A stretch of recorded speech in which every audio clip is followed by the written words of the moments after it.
Welcome back after the break. और viewers, अभी हम बात करेंगे कि जो अपनी पर्सनालिटी है इसको किस तरह से हम ग्रूम कर सकते हैं, किस तरह से हम एक स्ट्रॉन्ग पर्सनालिटी क्रिएट कर सकते हैं, और इसके साथ साथ मैग्नेटिक पर्सनालिटी, इसके क्या क्या कंपोनेंट्स। और डेफिनेटली ये चीज़ें बहुत ज़्यादा मैटर करती हैं जब हम किसी इंसान से मिलते हैं, सोशलाइजिंग करते हैं, किसी गैदरिंग में जाते हैं, तो सबसे पहले जो किसी दूसरे बंदे पर हमारा असर पड़ता है वो थ्रू आर पर्सनालिटी पड़ता है।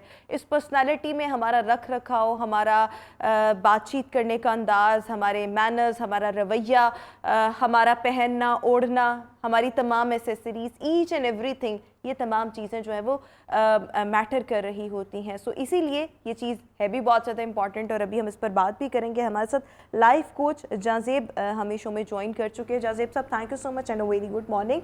सबसे पहले तो मैं आपसे ये जानना चाहूँगी कि how would you define a magnetic personality और a strong personality? First of all, thank you for calling me. Thank you for having me on your show. कोई भी किसी की भी पर्सनालिटी को आप अगर असेस करेंगे तो एक लफ्ज़ हम यूज़ करते हैं पर्सनालिटी के साथ, that is charisma. Charismatic personality जो होती है वो होती है कि whenever you're in a room you grab people's attention. लोगों की अटेंशन जब आप ग्रैब करना शुरू कर देते हैं तो तब आपकी पर्सनालिटी एक मैग्नेटिक पर्सनालिटी की तरफ जाना शुरू हो जाती है। अच्छा, और ये फ्रॉम द डे वन नहीं आता आपको, या कुछ लोगों के साथ ये नेचुरल होता है कि naturally whenever they are in a room they light up the room with their presence, और कुछ लोगों को उसके ऊपर काम करना पड़ता है।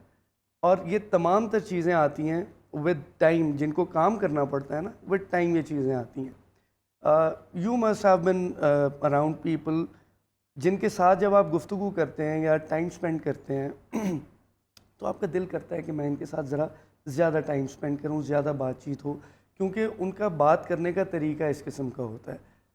बाज़ औक़ात उनकी लैंग्वेज ऐसी होती है और बाज़ औक़ात उनका बात करने का या समझाने का तरीका ऐसा होता है कि आप वो एक कैप्टिवेटिंग एक तरीका होता है जिसकी वजह से आपका दिल करता है कि आप टाइम स्पेंड करें। कता नज़र इससे कि जेंडर क्या है, it can be a male, it can be a female, but depend करता है कि वो बात किस तरीके से करें। Then again it's your overall demeanour, it's your overall personality. वही पर्सनालिटी है जो वाइब्स देती है आपको। एक लफ्ज़ बड़ा यूज़ होता है वाइब्स का, वो वाइब आप अपनी पर्सनालिटी से दे रहे होते हैं। There are positive vibes, there are negative vibes, और आप in a spur of a second उस चीज़ को आइडेंटिफाई कर लेते हैं। नेगेटिव बंदे के साथ आप बैठेंगे तो if you yourself are a positive person, तो या तो आप उस एटमॉस्फेयर को पॉजिटिविटी की तरफ ले जाएंगे या आप थोड़ा सा अनकंफर्टेबल हो जाएंगे। कई दफ़ा ऐसा होता है कि आप किसी एक कंपनी में बैठे होते हैं या किसी स्पेसिफिक शख्स के साथ बैठे होते हैं और आप अपने आप से पूछ रहे होते हैं व्हाई एम आई हियर, मैं यहाँ आया क्यों हूँ या मैं आई क्यों हूँ, मतलब what's the reason behind it. और कई दफ़ा आप कहते हैं कि thank God I am here. वो एनर्जीज भी तो होती है ना जो वो मैच हो रही होती एंड है, that's but the yes aura, what that's are the the aura of the person. Component है मैग्नेटिक बनाना, स्ट्रॉन्ग बनाना? बाय द वे, स्ट्रॉन्ग और मैग्नेटिक पर्सनालिटी दोनों को आप एक ही साथ रखेंगे? दोनों एक ही चीज़ें हैं? नहीं, strong personality is a different thing. A magnetic personality can be a strong personality, but a strong personality is a different और category strong all together. Personality को आप किस तरह से देखिए, एलैबोरेट करेंगे? स्ट्रॉन्ग पर्सनालिटीज़ के अंदर वो लोग आते हैं जिनको हम अल्फ़ा की कैटेगरी में रेट करते ठीक है। हैं। Alpha means a bit stern, a bit hard, decision making में भी उनके और मामलात होते हैं। और not only alpha is a hard personality, alphas are more of leaders जानते हैं। वो इसकी नेगेटिव टर्म डिक्टेटरशिप में आ जाती है, but apart from it they are good leaders as well. इसका हरगिज़ मतलब ये नहीं है कि soft personalities can not be good leaders. उसको अगर आप एक स्ट्रॉन्ग पर्सनालिटी है आपकी और आपने कैप्टिवेटिंग पर्सनालिटी की तरफ जाना है तो अपनी पर्सनालिटी के अंदर आपको चेंजेस लेके आने पड़ेंगे। और वो captivating personality will eventually be called as the magnetic personality, right? Exactly. जो आप कैरिज्मेटिक पर्सनालिटी की तरफ देखते हैं, देखें, if I ask you a question, आपकी ज़िंदगी में कभी कोई ऐसी पर्सनालिटी आई जिसको आपने देख के कहा कि यार मेरी ऐसी पर्सनालिटी होनी चाहिए? इसलिए नहीं, इसलिए नहीं कि मैं किसी को एडमायर नहीं करती हैं इस तरह, बट मुझे ऐसे लगता है कि बस ठीक है, कोई होगा तो होगा, बट मैं लोगों से बहुत ज़्यादा इंस्पायर नहीं होती अनलेस कि उनका कोई काम ऐसा हो जिस पर इंस्पायर होना बनता अच्छा, हो। पहली बात तो ये कि किसी से इंस्पायर होना बुरी बात नहीं है क्योंकि अगर आप इंस्पायर नहीं होंगे तो शायद आप सीखेंगे नहीं उस तरह से। तो हर किसी के आई अंदर admire people but I don't like to copy them, या मैं नहीं, कहूँ कि मैं traits- इन जैसा बन जाऊँ, नो। नहीं, ट्रेड्स होते हैं, हर इंसान के अपने ट्रेड्स होते हैं और हर पर्सनालिटी के अपने ट्रेड्स होते हैं, और एक अच्छी पर्सनालिटी वो होती है जो लोगों के अच्छे ट्रेड्स अडॉप्ट करती है। मैं ये नहीं कह रहा उनको कॉपी करें, उन पर्सनालिटी ट्रेड्स को आप अडॉप्ट कर लें, दैट्स वन पॉइंट। अच्छा, एक रीज़न जैसे आपने कहा, I have been teaching in universities, I have been through out Pakistan मुख्तलिफ यूनिवर्सिटीज़ में कॉर्पोरेट सेशंस में करता हूँ, तो उसमें मैं एक सवाल करता हूँ और बिलीव मी एक कॉमन आंसर है कि नहीं, है कि हमारी सोसाइटी में वो रोल मॉडल्स नहीं मिलते हमें, या ओवरऑल वो रोल मॉडल्स भी ख़त्म होते जा रहे हैं जिनको देख के आप कहें कि यार। ये जो आपने कहा है कि लोगों का जवाब होता है नहीं, तो वो नहीं आपने किस पे, क्या सवाल क्या था उस पे, आप क्या पूछते हैं any normally? Personality you come across that you feel that I should be like this, मुझे इस किस्म का होना चाहिए। मैं ये नहीं कह रहा आप कॉपी करें, लेकिन यार इस मुझे जैसा होना किसी की चाहिए। पर्सनालिटी की कुछ चीज़ें अच्छी लग सकती हैं कि यार ये कितना अच्छा ड्रेसअप करता है, ये इस एज में भी अपने आप को कितना अच्छा कैरी कर रहा है, ये चीज़ें तो डेफिनेटली हम सब की होती है, बट आपको ये कहना है कि हम इसी की तरह बन जाए, नो। नहीं, हम इसी की तरह बनना नहीं। पॉइंट ये है कि पर्सनालिटीज़, देखें पर्सनालिटीज़ हम पढ़ने को क्यों कहते हैं, पर्सनालिटीज़ हम पढ़ने को ये कहते हैं, या हिस्ट्री हम पढ़ने को इसलिए कहते हैं कि वो आपको सब में इम्पॉर्टेंट चीज़, हिस्ट्री और पर्सनालिटी आपको सिखाती है कि क्या नहीं करना चाहिए। That's the most important thing. क्या करना चाहिए तो दुनिया बताती है, क्या नहीं करना चाहिए वो आपको लोगों को देख के समझ आ जाती है। नहीं, मुझे ये नहीं पहनना, सही, ठीक है, या I think I can not pull it off, या he is very confident that he thinks that he is pulling it off. तो इस किस्म की चीज़ें। ना द पॉइंट इज़ कि उसमें मैं लोगों को यही समझाता हूँ कि अगर आपको लगता है कि आपके इर्द गिर्द कोई ऐसी पर्सनालिटी नहीं है जिसको आपको देख के दिल करे कि यार मुझे ऐसा होने की कुछ ज़रूरत है, तो ख़ुद वो पर्सनालिटी बने कि लोग आपको देख के कहें कि यार वाह मुझे ऐसा बनना चाहिए। वो आपकी सक्सेस हो सकती है, वो आपकी स्ट्रगल से लेके सक्सेस हो सकती है। Personality is not your appearance, and personality is not only the way you're talking, personality is a combination of a number of things. आप जो आज बैठी हैं या मैं बैठा हूँ या जो भी है, वो अपने एक्सपीरियंसेस की बेस पे वहाँ पे है। बिल्कुल। अगर आप किसी जगह पे होते हैं तो कुदरत भी देख रही होती है, और फिर आपकी जो एक स्ट्रगल, एक पूरी जर्नी है, उस तमाम तर चीज़ को शेप अप कर रही होती है। और इसी के इंसान है ना, when ever you work out, तो आपकी बॉडी जो है ना वो 3 महीने के अरसे के बाद प्लेटू हिट कर देती है। ठीक है। आपको वो रिजल्ट्स नहीं आने शुरू होते। ह्यूमन बॉडी और ह्यूमन ब्रेन मोर और लेस एक ही तरह से, क्योंकि सिंक्रोनाइज्ड है, तो नेचर एक ही है। सही। बेहतरीन इंसान वो है, अच्छी पर्सनालिटी वो है जो ग्रो करती रहे। ठीक है।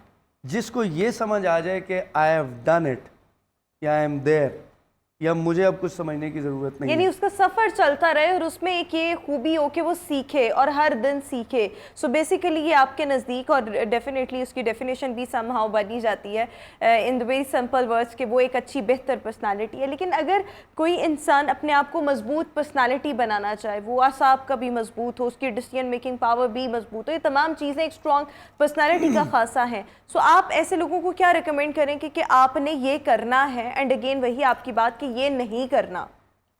उसमें सब में ज़रूरी चीज़ ये है कि आपको लगता है ना, उसमें जैसे कहते हैं कि if you think that you are the smartest in the room, then you are in the wrong room. Change the room. हाँ, वही। ठीक है, because there must be a room where much smarter people would be existing. सही। आपको ये लग रहा है कि मैं यहाँ स्मार्टेस्ट हूँ, वहाँ आप अपना प्लेटू हिट कर गए हैं। होता है, हर जगह ऐसा होता है। वही बात है ना कि आज जो हम कर रहे हैं ये हम 5 साल पहले ऐसे नहीं कर रहे थे। ये हमारे एक्सपीरियंसेस ने हमें सिखाया। आपने जब पहली दफ़ा कैमरा फेस किया होगा तो आप शायद इतनी कॉन्फिडेंट नहीं होंगी। बिल्कुल। Now it's your second home. ठीक है, तो होता यही है कि आप वक्त के साथ साथ इम्प्रूव कर रहे हो, इवॉल्व होता है इंसान। इवॉल्व होता है इंसान, और इंसान ही इवॉल्व होता है। अगर वो नहीं इवॉल्व हो रहा तो वो इंसान नहीं है। सो यही बात है कि स्ट्रॉन्ग आपने मतलब यही मैं अगर इसको अपने अल्फाज में करना चाहूँगी, स्ट्रॉन्ग पर्सनालिटी के लिए, एक बेहतर पर्सनालिटी के लिए आपने सीखना है, सीखते रहना है, because it's a continuous process. इसमें मैं अपने नॉर्मली मोर और लेस हर सेशन में जब इस पॉइंट के ऊपर बात होती है तो मैं मौलाना रूम की एक बड़ी खूबसूरत बात करता हूँ कि वो कहते हैं कि जिस इंसान को ये लगे कि वो सब कुछ उसको मिल गया या उसने पा लिया सब कुछ और अब कुछ नहीं, मतलब मैं फाइनेंशियली या मैं मटेरियल वर्ल्ड पाने के लिए और कुछ नहीं है, हाँ, ही हैज़ अचीव्ड एवरीथिंग, तो वहाँ उसकी रूहानी मौत वाक़ई हो जाएगी। आप आखिरी वक्त तक सीखते हैं, आप आखिरी वक्त तक सीखते हर हैं, दिन तो ग्रो सीखते करते हैं। जिस इंसान से आप मिलेंगे आप कुछ सीखेंगे, अगर आपके अंदर वो आंख है, वो सेंस है, और अगर आप में विल है वो तो। और कैप्टिवेटिंग पर्सनालिटी के लिए ना बहुत इम्पॉर्टेंट है कि आप, ये हमारी रिस्पॉन्सिबिलिटी है as human beings to make people comfortable around us. जो हमारे यूथ के अंदर बहुत प्रॉब्लम है, बहुत सारी चीज़ों में प्रॉब्लम है, बट ये एक प्रॉब्लम यूथ है। में क्या प्रॉब्लम है? See, you've been a student, I've worked with students, I've myself been a student. There are people who are not comfortable with people, right? Why? क्योंकि वो ट्रेनिंग घर से नहीं आ रही कि आपके साथ अगर आपकी कोलीग्स हैं, कोलीग्स तो चले आगे चले जाएं, आपके स्टूडेंट्स, फेलो स्टूडेंट्स हैं, फीमेल स्टूडेंट्स हैं, why are those female students uncomfortable और why are those male students uncomfortable by those female students? इसमें मैं बड़ा क्लियर होता हूँ कि लड़के भी अनकम्फर्टेबल होते हैं लड़कियों से और लड़के लड़कों से अनकम्फर्टेबल होते क्या हैं। रीजन है, लॉजिक है? ट्रेनिंग। लेकिन कोई इंसान ऐसा कैसे बिहेव करे? लेट्स सपोज अगर मैं अपने आप को ही लूँ और मेरे इर्द गिर्द चंद लोग हैं अनकंफर्टेबल हो रहे हैं, सो मेरे रवैये में ऐसी क्या चीज़ है जिसकी वजह से वो they are feeling a bit uncomfortable? यहाँ ये प्रॉब्लम है कि क्या मैं अपने अंदर झांक के देख रहा हूँ कि मैं क्या ठीक कर रहा हूँ या गलत कर रहा हूँ? क्योंकि आपसे जब कोई अनकंफर्टेबल होता है ना तो आपको पता लग जाता है, ठीक है, आपको बड़े आराम से पता लग जाता है। And human beings are that smart enough, मैं एवरेज ह्यूमन बीइंग्स की बात कर रहा हूँ, कि इंसान को पता लग जाता है मुझसे कौन कंफर्टेबल है, मुझसे कौन अनकंफर्टेबल है। और अगर आपके साथ ऐसा है या मसला है, ये आपकी रिस्पॉन्सिबिलिटी है कि आपके साथ आपकी मौजूदगी में लोग कंफर्टेबल हों। ये आज एक अनका चीज़ है, या किसी की मौजूदगी में लोग कंफर्टेबल होते हैं तो लोग कहते हैं यार वाह ये आपका बड़ा ट्रेट है। ये ट्रेट ऐसा बड़ा नहीं होना चाहिए, ये एक इंसान की जिम्मेदारी होनी चाहिए और वो उस वक्त होगी जिस वक्त वो अपनी पर्सनैलिटी पे काम करना अच्छा, जानता जब है। हम charismatic personality, magnetic personality, captivating personality, क्योंकि ये एक ही टर्म है, इनकी बात करते हैं तो कोई भी इंसान अपने आप की को कैसे ग्रूम करे, कैसे अपनी पर्सनालिटी को मैग्नेटिक पर्सनालिटी बनाए? क्या करना है? Like if I ask you कि मैं क्या करूँ? अब firstly I don't know you, उस तरह से तो मैं नहीं उस पे कोई comment भी नहीं कर एक सकता। कुछ जेनेरिक चीजें होती हैं ना जो हर देखें, एक पर अप्लाई होती हैं। दो suggestions। चीज़ें जो मैं हर इंसान को कहता हूँ करने को, और जब मैं पेरेंट्स के साथ काम कर रहा होता हूँ तो मैं उनको ख़ास तौर पे कहता हूँ कि अपने बच्चों के साथ करें। एक, अगर आप अपने अंदर या अगली जनरेशन के अंदर ये दो चीज़ें आप इनकलकेट कर पाई तो आप समझें आपने ज़िंदगी में वो सब कुछ उनको दे दिया जो उनको And रिक्वायर्ड what are है। those things? One is reading and the other thing is physical training and exercise. सही। ये दो चीज़ें आती होंगी ना बच्चे को। मैं आई नो पीपल जिनको रीडिंग का ऐसा शौक है और ये बचपन से पढ़ता है। जिनके सामने कुछ भी पढ़ा है ना, वो जैसे आपको भूख लगी हो, आपके सामने कुछ भी पढ़ा हो आप खा लेते हैं ना, कुछ भी पढ़ा है वो पढ़ लेते हैं। ऐसा शख्स कभी ज़िंदगी में मार नहीं खा सकता। और दूसरा, जिसको फिजिकल एक्टिविटी मुशक्क़त की आदत है, एक्सरसाइज की आदत है। ये तमाम ये दो वो चीज़ें हैं कि आप अपनी पर्सनालिटी को बेहतर बना सकते हैं। बहुत ज़बरदस्त। और इसमें मैं एक और चीज़ ऐड करना चाहूँगी, मेरे ख्याल में किसी भी पर्सनालिटी का खासा होना चाहिए उसका कॉन्फिडेंस। अगर आप अपनी पर्सनालिटी को बहुत अच्छा बनाना चाहते हैं, स्ट्रॉन्ग एंड मैग्नेटिक, जो भी आप इसको नाम दे लें, मैंने बहुत से लोग ऐसे देखे हैं जो बहुत खूबसूरत होते हैं, बहुत अच्छा कैरी करते हैं चीज़ों को, बड़ी अच्छी उनकी ग्रूमिंग होती है, कपड़े बहुत अच्छे होते हैं, बट दे लैक कॉन्फिडेंस। और जहाँ पर कॉन्फिडेंस नहीं होता वो आपकी तमाम पर्सनालिटी को ऐसे गिरा कर एकदम रख देता है। और जो लोग कॉन्फिडेंट होते हैं ना, वो अपने आम से हुलिये में भी ना बड़े ही खूबसूरत लग रहे होते हैं। तो confidence is the key. Exactly. देखें, when I work with people ना, मैं इस फील्ड में क्यों आया? I started very young in this field. I was 22 when I started it and it's been 10 years now. मुझे मज़ा इस काम में इसलिए आता है क्योंकि मैं खुद ग्रो कर रहा होता हूँ। For instance, if I am working with you, you're a different personality all together, ठीक है? मैं आपसे बहुत कुछ सीख रहा हूँ, जो आपको नहीं पता, जो आप मुझे सिखा रहे होंगे। और फिर उसको अपनी ज़िंदगी में शामिल करना। पॉइंट ये है कि क्या आप सीखने की नीयत से बैठे हैं?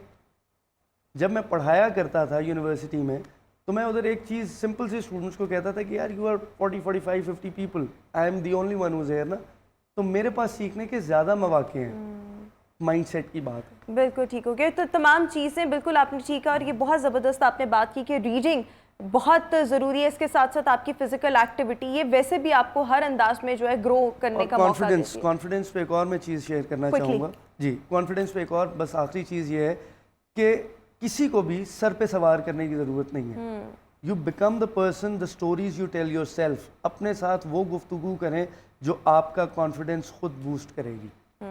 ज़बरदस्त। अपने साथ self talk should be positive. Your self talk should be positive and then see where your confidence. और आप जहाँ पर खुद को देखना चाहते हैं वो उसी अंदाज में आप अभी से ही खुद के साथ जो कहते हैं ना हम कलाम होना, द सेल्फ टॉक, उसमें एंगेज करें। आप बात क्या कर रहे हैं, that's the food for your soul. और वो फिर आपका कॉन्फिडेंस लीप्स एंड बाउंड्स आगे लेके जाएगा। बिल्कुल ठीक हो गया। Thank you so much. हमारे साथ जांज़ेब मौजूद थे और बड़ी ज़बरदस्त गुफ्तगू हमारे साथ।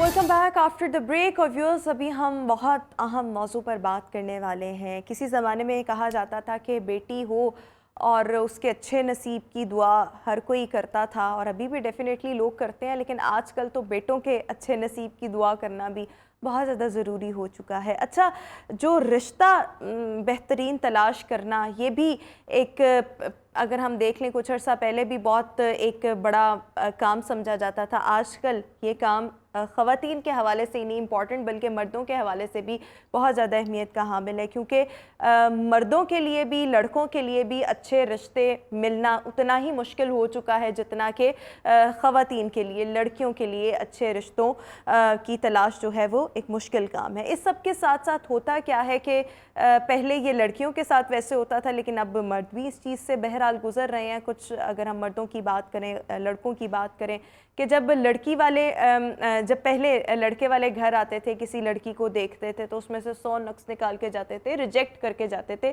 बड़े ऊट पटांग किस्म के सवालात भी पूछे जाते थे।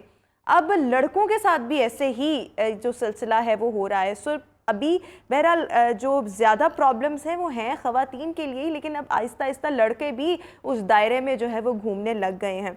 लेकिन जब आपको रिजेक्शन मिलती है ना, तो ये आपकी साइकोलॉजिकल हेल्थ को बहुत ज़्यादा नुकसान पहुंचाती है। और कोई भी इंसान हो, अच्छे से अच्छा इंसान भी हो ना, उसकी सेल्फ इस्टीम लो होती है, ख़ुद एतमादी का फुकदान होता है, आप ख़ुद को बहुत ज़्यादा वीक महसूस करने लग जाते हैं। तो इसी पर ही देखेंगे, एक तो जो डिमांड्स जो हैं वो दिन ब दिन बढ़ती चली जा रही हैं, ख़वातीन की तरफ से भी, मर्दों की तरफ से भी। इसको भी हम डिस्कस करेंगे। मैच मेकर मिसेस खान हमारे साथ स्काइप पर मौजूद होंगी। इसके साथ साथ साइकोलॉजिकली ये चीज़ें किस तरह से किसी भी इंसान की साइकी को मुतासर कर रही होती हैं, इस पर अभी हम बात करेंगे। साइकोलॉजिस्ट सहरिश नूर भी हमारे साथ इस वक्त शो का हिस्सा हैं। अपने दोनों मेहमानों का शुक्रिया अदा करना चाहूँगी। सबसे पहले मैं आगाज़ करना चाहूँगी सहरिश से। सहरिश, वही बात कि पहले लड़कियों के लिए भी, ख़वातीन के लिए भी बहुत इश्यूज़ होते थे, अब मर्दों के लिए भी with the passage of time या विद द एडवांसमेंट चीज़ें जो है वो मुश्किल होने लग गई हैं। आपको क्या लगता है कि ये जो क्राइटेरियाज दिन ब दिन हाई होते जा रहे हैं, लड़की वालों की तरफ से भी, लड़के वालों की तरफ से भी, ये वजह क्या है? Thank you so much. एक तो आपने इतने इंपॉर्टेंट टॉपिक पे इतना जो आजकल हाईलाइट भी है, बहुत मसले भी इसके वजह से हैं, उस पर बात करने के लिए आपने मुझे यहाँ पे इनवाइट किया। देखिए, ऐसा है कि पहले भी डिमांड्स, एक्सपेक्टेशंस होती थी, लेकिन उसके जो है नोयत थोड़ी सी मुख्तलिफ होती थी। अगर आज से हम कोई अपने पेरेंट्स के टाइम में बात करें, तो जब वो मैच मेकिंग की तरफ जाते थे तो वो देखते थे कि फैमिली वैल्यूज़ मैच करती हों, आपस में मेंटालिटी मैच करती हो, कल्चर्स मैच करते हों, ऐसी देखी जाती थी। क्योंकि उस टाइम पे दिखावा इतना ज़्यादा नहीं था, बस या कह लें कि मीडिया, सोशल मीडिया का इन्फ्लुएंस इतना ज़्यादा नहीं था। जो रिश्ते होते थे तो उसका एक एक स्टेप, एक एक चीज़ सोशल मीडिया पे साथ साथ अपडेट या अपलोड नहीं हो रही होती थी। तो उनको इतनी फ़िक्र इस बात की नहीं होती थी कि दामाद या बहू होती थी, लेकिन जिस लेवल की आजकल हो गई है, तो इस लेवल की स्ट्रेस होना कि हमारा हस्बैंड या वाइफ या हमारी दामाद या बहू बहुत खूबसूरत दिखें, खूबसूरत भी दिखें, उनका ड्रेस भी बहुत अच्छा हो, फंक्शन भी बहुत अच्छा हो, वो फैमिली बैकग्राउंड भी बहुत अच्छा हो, यानी कि दे फोकस मोर ऑन कि अच्छा दिखे, अच्छा होने के निस्बत। यही वजह है कि अब अच्छा दिखने वाला जो है, जो दिखता है वो लॉन्ग टर्म नहीं चलता, जिसकी वजह से शक्ल के साथ साथ सारी ज़िंदगी नहीं नहीं करना गुजारी होता। जा सकती। तो ये गलती एज अ माशरा भी हमारे अंदर है, और मेंटेलिटी में जो आस्ते आस्ते चेंजेस आ रही हैं उसकी वजह से भी ये है कि हम शक्ल देख के जो है या फैमिली का बैकग्राउंड देख के रिश्ते कर लेते हैं, लेकिन वो लॉन्ग टर्म नहीं चल पाते, जिसकी वजह से हम देखते हैं कि जिस तरह से पायदार रिश्ते पहले हुआ करते थे, पायदारी तो अब मेरे ख्याल में किसी भी रिश्ते में एज सच रही नहीं। उस और जो लेवल आप की बात पायदारी। कर रही हैं ना, लोग बहुत ज़्यादा मटीरियलिस्टिक हो चुके हैं। लेकिन मैं यहाँ पर मिसेस खान से भी गुफ्तगू करना चाहूँगी। मिसेस खान, आप इस हवाले से क्या कहेंगी कि क्या आपको क्या लगता है कि ये जो इतनी डिमांड्स हाई होने लग गई हैं, पहले लड़के वालों की होती थी कि लड़की बहुत खूबसूरत हो, घर भी संभाले, पढ़ी लिखी भी हो, ये डिमांड्स आती थी लड़के वालों की तरफ से। अब लड़की वालों की तरफ से भी डिमांड्स आने लग गई हैं। वो चाहते हैं कि लड़का खूबसूरत भी हो, फाइनेंशियली स्टेबल भी हो, इकलौता हो तो क्या ही बात है, हमारी बेटी को अलहदा रह के रहे, उसको जॉइंट फैमिली में ना रहना पड़े। तो ये तो डिमांड्स जो हैं वो लड़के वालों की तरफ से भी बढ़ती चली जा रही हैं। एक तो चले इसकी रीज़न ये हो गई कि मटेरियलिस्टिक ज़माना हो गया है, इसके अलावा आपको क्या लगता है क्या वजह है? हाँ, जहाँ ज्यादा बहनें हो वहाँ भी नहीं देते, जहाँ बड़ी फैमिली हो वहाँ भी नहीं देते, एग्जैक्टली। घर बार ना हो, किराए के घर पे हो वहाँ पे भी नहीं देते, या कोई बहुत ही रिमोट एरिया में जरा दूर दराज थोड़ा शहर से घर हो, जैसे आप अब आपको पता ही है जरा शहर से दूर हो तो हाँ जी, वहाँ हाँ पे जी, भी नहीं बैकवर्ड देंगे। एरिया। छोटा घर होगा उधर भी नहीं देंगे। और अगर लड़के का रंग भी काला हो, छोटे कद का हो, उसको भी मना कर देती हैं लड़कियां। अगर खूबसूरत उनको चाहिए बहू, तो खूबसूरत बहू को फिर खूबसूरत लड़का भी चाहिए होता है। और फिर लड़के की वैसी ही खूबसूरत सैलरी और खूबसूरत गाड़ी भी देखती हैं वो लड़कियां। वो अपनी खूबसूरती का बहुत फायदा और नाजायज फायदा भी काफी उठाती हैं। ये आप और माओ को भी पता है कि हमारी बच्ची गोरी है, लंबी है, उसको हर तरह का अच्छा लड़का मिल जाएगा। ये माओ को भी पता होता है और माएँ भी बड़ी डिमांड्स पे रखती हैं। और फिर उन लोगों की डिमांड्स फुलफिल भी किसी हद तक हो जाती है, because they are pretty, because they are tall. वो देखेंगे नहीं फैमिली वैल्यूज क्या है, फैमिली नॉर्म्स क्या है, किस तरह की। बल्कि छोटे घरों की भी लड़कियां मैंने देखा, बहुत खूबसूरत जो लड़कियां हैं उनकी शादी बड़े बड़े घरों में हो रही है, करते हैं। मैंने देखा इंडस्ट्रियलिस्ट के बेटों को लड़कियां आम घरों की पसंद आ रही हैं और वो माओ से कहते हैं माएँ जाकर ले आती हैं। क्यों? वो कहती हैं कि मिसेस खान मेरे बेटे को पसंद थी तो व्हाट कुड आई डू, तो कर लाता। तो इससे अच्छा तो मैं खुद जाकर ना रिश्ता मांग के और इज्जत से उसको ले आऊं। ये बातें हो रही हैं। अच्छा, एक तो प्लस पॉइंट्स हैं लेकिन लड़कों के पास ज्यादा नेगेटिव पॉइंट्स हैं। ये देखें ना, अब इसी तरह फिर वक्त तब्दील होता है ना। तो एक तो चले हम ये इसमें कह लेते हैं कि मटीरियलिस्टिक ज़माना बहुत हो गया है, लेकिन आपको नहीं लगता ये जितनी डिमांड्स हाई हो गई हैं, सोशल मीडिया पे आप देखें कि बाकायदा से कोई ना कोई शादी पे ऐसा स्टंट किया जाता है कि हमारी शादी जो है वो वायरल हो। लेकिन इन चीज़ों ने, इन तमाम चीज़ों ने जो रिश्ते हैं उनको कमज़ोर बना दिया है। मुश्किल से साल गुजार लेना आजकल के कपल्स तो बड़ी बात है। आप देखें डिवोर्स रेट कितना ज़्यादा हाई हो गया। बिल्कुल 23-23 साल 22-22 साल की लड़कियां बाज मेरे पास पड़ी हैं, जिनके हफ्ते 10-15 दिन में साइको लड़के निकल रहे हैं। कमाते वो नहीं है, पढ़ते वो नहीं है, बीवियां उनको अच्छे घर की चाहिए। झूठ मूठ बोलकर इधर उधर की बातें करके उनको दिखाकर फॉल्स इम्प्रेशंस में डालकर लड़कियां ले आते हैं। फिर वो लड़कियां एडजस्ट नहीं हो पाती, जो उन्होंने कहा होता है वो होता नहीं है एक्चुअली।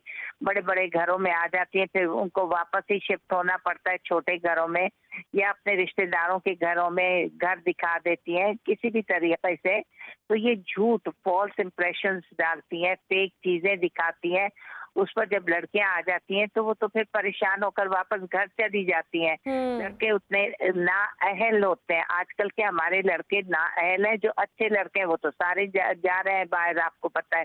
तो जो बस बेचारे बीकॉम या कुछ छोटा मोटा ले ली, छोटी मोटी डिग्री, उनको वैसा, आपको पता है आजकल तो आपके वेजेस क्या है, आपकी तनख्वाहें क्या है, उसमें लड़की क्या करेगी, क्या घर को देखेगी, क्या संभालेगी, क्या बनाएगी, क्या फैशन करेगी, क्या शॉपिंग करेगी। लड़कियों की भी डिमांड्स बहुत हाई है। भाई तुम जरा सा सस्ता कपड़ा पहन दो, जरूरी ईद पर जाके हजारों हजारों की चूड़ियां और अंगूठियां और जूते और मेकअप और पार्लर्स में बैठे रहना। ये तो अब ट्रेंड्स ही चेंज हो गए हुए हैं। अभी से बिल्कुल नहीं, ठीक। ये फास्ट 5 डिकेड से मैं देख रही हूँ। हमारा जो जमाना था बड़ा अच्छा जमाना था, शक्लों पे हमारी रौनक थी।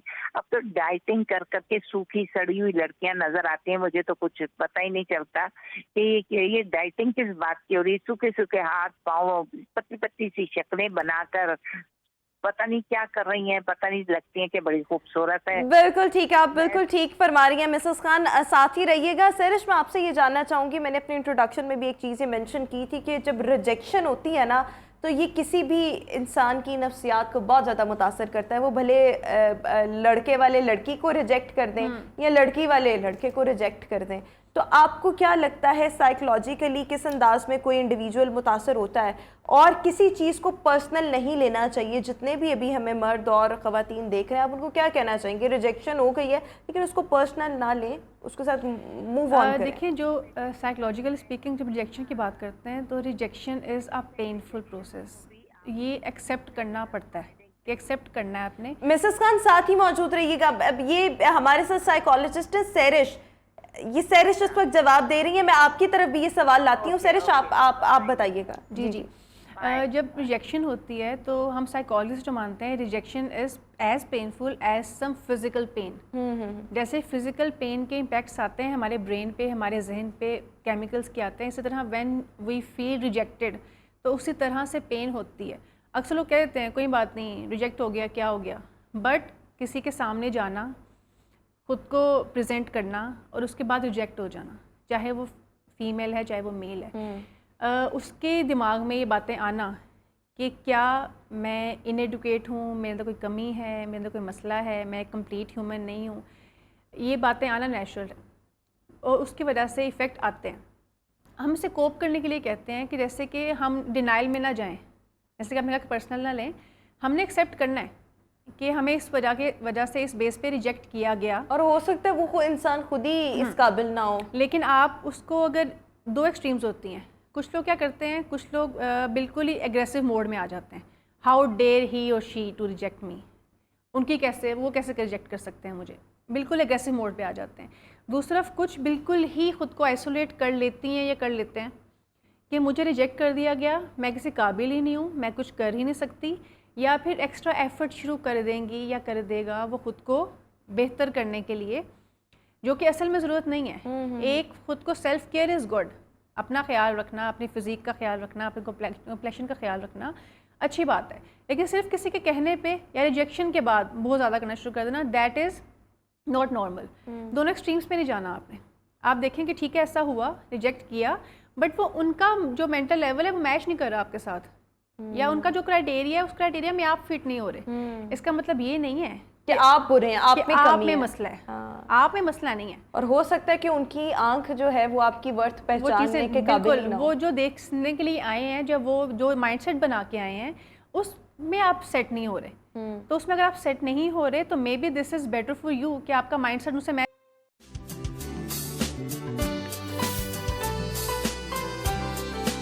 उसको टीम्स होती हैं, कुछ लोग क्या करते हैं, कुछ लोग बिल्कुल ही एग्रेसिव मोड में आ जाते हैं। हाउ डेयर ही और शी टू रिजेक्ट मी, वो कैसे रिजेक्ट कर सकते हैं मुझे, बिल्कुल एग्रेसिव मोड पे आ जाते हैं।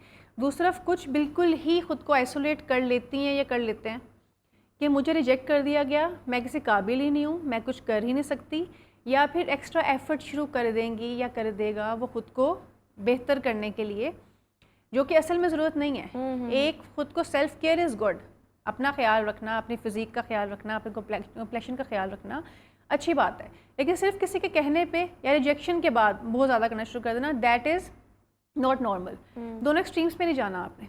आप देखें कि ठीक है ऐसा हुआ, रिजेक्ट किया, बट वो उनका जो मेंटल लेवल है वो मैच नहीं कर रहा आपके साथ, या उनका जो क्राइटेरिया है उस क्राइटेरिया में आप फिट नहीं हो रहे। इसका मतलब ये नहीं है कि आप बुरे हैं, आप कि में आप कमी में है। मसला है, हाँ। आप में मसला नहीं है। और हो सकता है कि उनकी आंख जो है वो आपकी वर्थ वो पहचानने चीज़ें के काबिल बिल्कुल, ही ना हो। वो जो देखने के लिए आए हैं, जब वो जो माइंडसेट बना के आए हैं उसमें आप सेट नहीं हो रहे, तो उसमें अगर आप सेट नहीं हो रहे तो may be this is better for you कि आपका माइंडसेट उससे मैच नहीं कर रहा। तो जहाँ मैच करेगा वहाँ पे आपका इन द एंड हो जाता है।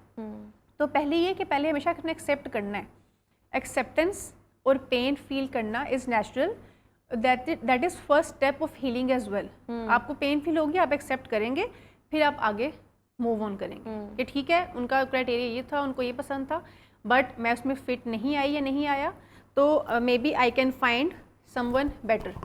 देखिए इसका इतना ज़्यादा खौफ आना शुरू हो गया बच्चियों में, जो मैं देखती हूँ कि देखिए जो कभी नहीं गई किसी के सामने, जिन्होंने रिजेक्शन नहीं देखी, वो साफ कह देती हैं कि हमने नहीं किसी के सामने जाना। ऑल दो ये पेरेंट्स को भी, घर के बड़ों को भी ख्याल करना चाहिए Yes. कि आप पहले ही बाहर मामलात देख लें। अगर आपको लगता है कि समहाउ बात बन सकती है, देन आप अपने घर किसी को इनवाइट बिल्कुल। करें। देखिए एक रिसर्च जो पब्लिश हुई थी international journal of women empowerment, उसमें ये बात किया गया है कि औरत को ये समझने की ज़रूरत है कि वो एक complete entity, complete human being है, और वो कोई वेजिटेबल्स, फ्रूट्स, कोई शौक की चीज़ नहीं है कि इसको आप सामने रख दो और कोई आए और आपकी पे करे और आपको ले ले। हमने ये खुद बात समझनी होती है। Exactly. लेकिन जब रिजेक्शन होती है तो उससे इंडिविजुअल लेवल पे भी मसले साइकोलॉजिकल आते हैं, और साथ फैमिली के लेवल पे, सोसाइटी के लेवल पे भी डैमेज होता है।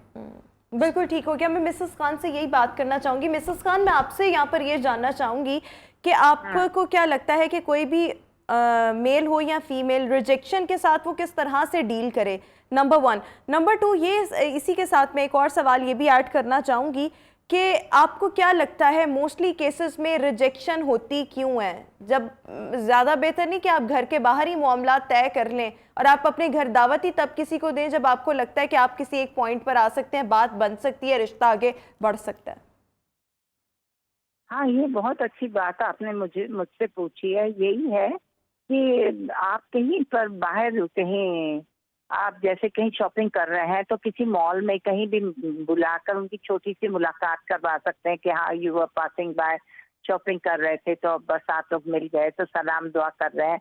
लड़की को देख लें, प्रेजेंटेबल है, बातचीत कैसे कर रही है, दुकान से चीजें कैसे खरीद रही है, उसकी क्या चॉइस है। आप 2-4 मिनट, 15 मिनट भी उससे खड़े होकर बात करें और अंदाजा लगा सकते हैं कि वो बच्ची कैसी है, किस अंदाज से बात कर रही है। हर चीज का अंदाजा आप 5 मिनट में भी लगा सकते हैं। और अगर आप 10 दफा भी 5 दफा किसी से मिलेंगे, आप उसका इनसाइड आउट नहीं पता चल सकता कि एक्चुअली ये लड़की, ये लड़का है क्या। क्योंकि आप तो अपने आप को बेस्ट से बेस्ट ही प्रेजेंट करेंगे, अपने आप को सबमिसिव भी रखेंगे। You will be very very submissive और बिल्कुल पोलाइट होंगे। वो आपका इनसाइट जो है ना, it's very difficult to reach, but somehow the other आप उसको, हाँ, ऐसी कहीं वर्किंग प्लेस या ऐसी कहीं बाइंग प्लेस पर जाएंगे, कहीं घूमते फिरते शॉपिंग करते हुए, तो आपका इनर साइड आपका बोल रहा होता है उस वक्त, what you are, what you feel, what are you buying, आप किस तरह की है, किस तरह गुफ्तगू कर रही हैं, किस तरह चीज बाय कर रही हैं। उस वक्त आप बंदी को अच्छी तरह या बंदे को जज कर सकते हैं, उसके आदात और फितरात और उसके बोलने का तरीका, बाइंग का तरीका, उसमें कितनी परचेजिंग पावर कैसी है, किस तरह वो नेगोशिएट कर सकती है, किस तरह वो बार्गेन कर सकती है, या अगर if she is dining out तो वो किस तरह डाइन आउट कर रही है, वो किस तरह उसके। लेकिन मिसेस खान, मैं यहाँ पर थोड़ा सा एक और चीज़ ऐड करना चाहूँगी कि बहुत सी चीज़ें ऐसी होती हैं आपको 1-2 मुलाकातों में भी नहीं पता लगती, लेकिन चले इस 10 मुलाकातों में भी नहीं पता चलेगा। ये जो आदमी जिससे आपकी शादी हो रही है, ये कितना एरोगेंट है, ये कितना उसका वो टेम्पर क्या है, ये तो आपको बाद में पता चलता है, जब बाद में पता लगता है। 10 मीटिंगें भी कर ले, वो तो आपके सामने बड़ा रिफाइंड होकर बड़ा प्यार मोहब्बत से बात करेगा, फिर पता चलेगा आए था थोड़, वो तो मार धाड़ भी करता है, वो तो चीजें भी उठाकर फेंक देता है, गुस्सा चढ़े तो आप तो उसको एक थोड़ा सा लिमिटेड टाइम के लिए वो तो अपने आप को बहुत अच्छा प्रेजेंट करेगा, बाद में खसलतें खुलती हैं कि हाय वो तो लड़की साइको थी या तो वो अच्छा तो मिसेस खान, मैं आपसे यहाँ पर ये भी, क्योंकि हम रिजेक्शन पर अभी बात कर रहे हैं ना, तो बहुत से ऐसे मैंने अभी रिसेंटली, आप ये देखें, आपने भी डेफिनेटली केसेस देखे ही होंगे कि लोग बड़े प्यार मोहब्बत से रिश्ते कर रहे हैं, बड़ी चाहतों से रिश्ते होते हैं, लेकिन उसके बाद कोई शादी के दूसरे दिन नहीं, बल्कि मेरे ख्याल में शादी की पहली रात ही ना लड़कियों में कीड़े निकालने लग जाते हैं, और वो 5 दिन भी नहीं शादी चलती, और फिर यहाँ पर बात आ जाती है कि इसकी तो शक्ल ऐसी है, इसका तो रंग ऐसा है, इसके तो दांत ऐसे हैं। आपको क्या लगता है इस किस्म की जो रिजेक्शंस जो हैं? चला माँ 2 घड़ी के लिए बिठाती थी, वो पिल्स लेकर बिठाती थी, वो बड़ी दम सी होती थी, बड़ी स्माइलिंग फेस से आती थी, और फिर उसको फौरन उठा देते थे। ये बातें वैसे करेक्ट भी हैं, और फौरन वो कमरे में चली जाती थी, क्योंकि उसके जो मेडिसिन का इफेक्ट है वो चाहते नहीं थे खत्म हो। और फिर वो मेडिकेशन पर होती है, कई लड़कियां ऐसी साइकोल, वो मेडिकेशन पर होती है। जब उनका असर मेडिसिन का खत्म हो जाता है तो देयर आर डिफरेंट पर्सनालिटी। फिर वो अपनी शोर शराबा कर रही थी। मैं 2-4 केसेस तो मैं खुद वैसे देख चुकी हूँ कि उनको नम कर दिया जाता है ये दवाइयाँ देकर, वो एग्रेसिव नहीं होती। और जब उनके वो दवाई का असर खत्म हो जाता है तो वो बड़ी एग्रेसिव होती हैं, गालियां तक दे रही होती हैं, और शौहर को कुछ समझ भी नहीं रही होती। और फिर वो ये होती है, नौबत एकदम तलाक पर आती है, और दूसरी शादी फिर करने को लड़का उसी वक्त तैयार होता है, लड़की हो या लड़का हो। बिल्कुल ठीक मिसेस खान, आप बिल्कुल ठीक कह रही हैं। अच्छा सैरिश, हमारे पास वक्त बहुत कम है, मैं आपसे ये जानना चाहूँगी कि अगर रिजेक्शन, आपने जिस तरह से कहा, we have to accept it, we have to deal with it and we have to move on. हो सकता है कि अगले की आंख ने आपकी वर्थ को पहचाना ही ना हो, लेकिन इसके साथ साथ आप किसी किस्म के कॉम्प्लेक्स में ना आए, और ये कि अगर आपके पास कोई रिश्ता देखने आ रहा है या आप किसी का रिश्ता देखने, मतलब आप किसी के लिए जा रहे हैं, आपकी एक अपनी पर्सनालिटी किस तरह से होनी चाहिए, कि आपको अपनी ज़ात में फर्म होना चाहिए, और आप किन चीज़ों पर, आपके क्या डिसिप्लिन्स हों, क्या रूल्स हों जिन पे आपने हटना नहीं है और आपने उन पर डट जाना है।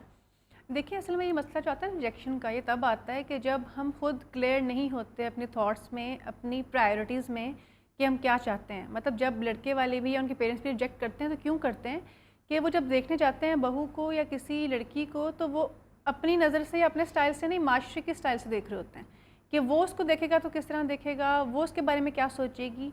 तो पहले तो ये कि बेशक फैमिली भी जो है वो शादी में इन्वॉल्व होती है, लेकिन मेजर जो मेनली हैं वो 2 लोग हैं जिन्होंने इस रिश्ते को निभाना है। तो लड़की और लड़का डिसाइड करते हैं कि उनको क्या चाहिए। उनको रिश्ता देखने से पहले डिसाइड कर लेना चाहिए कि उनको क्या, उनकी प्रायोरिटीज़ क्या हैं। क्या उनकी प्रायोरिटी शक्ल है? अगर उनकी प्रायोरिटी सिर्फ शक्ल थी तो उनको बाकी चीज़ पे कंप्लेन नहीं करना चाहिए। उनकी प्रायोरिटीज़ शक्ल हैं, उनकी प्रायोरिटीज़ नेचर हैं, वैल्यूज़ हैं, मॉरल्स हैं, अच्छी इनकम है, स्टैंडर्ड्स हैं, लाइफस्टाइल है। मैं जो कहती हूँ अपने पेशेंट्स को, क्लाइंट्स को भी जो आते हैं प्री मैरिटल काउंसलिंग के लिए, कि आप 2 से 3 अपने सेट कर लें। और वो क्या होने चाहिए? वैसे तो it vary from person to person, but वो लेकिन जो हम कहते हैं मोस्टली जो चीज़ लॉन्ग टर्म बनाती है रिश्तों को, वो बनाती है रिस्पेक्ट, कि एक इंसान को रिस्पेक्ट देनी आती हो। दूसरा कि बहुत ज़्यादा डिफरेंस नहीं होना चाहिए। जो गलती हम करते हैं अक्सर कि मिडिल क्लास वाले हाई क्लास में, हाई क्लास वाले मिडिल क्लास में, सम टाइम ये चल जाता है, लेकिन आइडियली जो मैच करते हैं वो सेम या थोड़ा बहुत डिफरेंस क्लास का जो होता है वो आपस में अच्छा चल सकते हैं। आपका बैकग्राउंड भी, आपकी एजुकेशन भी। क्विकली, और कोई बहुत इलिटरेट है तो वो नहीं चल सकेगा। आपका कल्चर, आपकी वैल्यूज़, स्टेबल इनकम, बिल्कुल ठीक, ये कुछ चीज़ें जो रिक्वायर्ड हैं उसके लिए। तो वो आप देखें, आप एक बहुत लंबी लिस्ट बना देंगे तो उस पर कभी भी नो वन इज़ परफेक्ट। बिल्कुल ठीक हो गया। मिसेस खान, एक क्विक कमेंट आपसे भी जानना चाहूँगी कि रिश्ता तलाश करते वक्त क्या क्या रूल्स जो हैं वो मर्दों को भी और ख़वातीन को भी सेट कर लेने चाहिए कि हमें इन चीज़ों पर कॉम्प्रोमाइज़ नहीं करना। वो चीज़ें क्या हो सकती हैं, क्या सजेस्ट करना चाहेंगी आप? हाँ, डिसरिस्पेक्टफुल ना हो। लड़की जो है रिस्पेक्ट करना जानती हो, उसमें अच्छे नॉर्म्स हो, अच्छी वैल्यूज हो, अच्छे फैमिली बैकग्राउंड से आती हो, आए और एजुकेटेड हो, उसको बड़े और छोटों का अदब और लिहाज करना आता हो। बाकी चीजें तो होती रहती है, पैसा तो आनी जानी चीज होती है। ये भी है कि पैसा भी देखा जाता है, but not to such an extent कि पैसा ही पैसा देखकर शादी करें। आपको हर चीज को मुनासिबत में देखें और फिर उसके बाद आप देखें कि कहाँ ये हमारे साथ चल सकती है, पढ़ी लिखी है, सेंसिबल है, मतलब अच्छा और बुरा वक्त अगर आए तो चल सकती है, अच्छे और बुरे वक्त में साथ दे सकती है। ये नहीं कि अम्मा से कहे अब तो ये बहुत बुरा हो गया, ये मेरा ख्याल नहीं करता, पैसे नहीं देता, घर भाग जाए। No no no no no, आपके अच्छे और बुरे वक्त का साथी आपकी बीवी होती है, आपके बिजनेस बिल्कुल में ठीक। लॉस हो जाता है, आपके हालात ऐसे हो रहे हैं आजकल, आपके इतने बड़े बड़े बिजनेसमैनों के आप देखें लॉस में जा रहे हैं, तो you have to be aligned with your husband. आप अपने हस्बैंड का साथ देंगे और तो कुछ वो चीज़ें आपके ऐसी दोबारा होनी खड़ा हो चाहिए जिन जाएगा। पर आपको बिल्कुल अपने उन चीज़ों पर कॉम्प्रोमाइज़ नहीं करना चाहिए। Thank you so much Mrs Khan. Sarish, आपका भी बहुत शुक्रिया। और मैं इस सेगमेंट का इख्तिताम इसी नोट पर करना चाहूँगी कि येस, आपकी वैल्यूज़ मैच करनी चाहिए समहाउ। जिस तरह से सरिश ने भी अपनी गुफ्तगू के दौरान बहुत अच्छी बात की है कि कुछ चीज़ें ऊपर नीचे हो सकती हैं, बट ये नहीं कि एंटायरली चीज़ें जो हैं वो अपोजिट हों, तो तब जो है वो बेहतरी जो है वो जो है उसको एक्सपेक्ट किया जा सकता है। और इस सब के साथ साथ जो एक बहुत इंपॉर्टेंट चीज़ है कि अगर रिजेक्शन हो गई है तो वो उस चीज़ को कभी भी पर्सनल नहीं लेना चाहिए, ना लड़कियों को और ना लड़कों को। की व्यूज़, इसी के साथ ही हमारा आज का शो अपने इख्तिताम को पहुंचा। चल, आपसे मुलाकात होगी अपने नेक्स्ट प्रोग्राम में। अपना बहुत सा ख्याल रखिएगा। मुझे दीजिए इजाज़त। अल्लाह हाफ़िज़।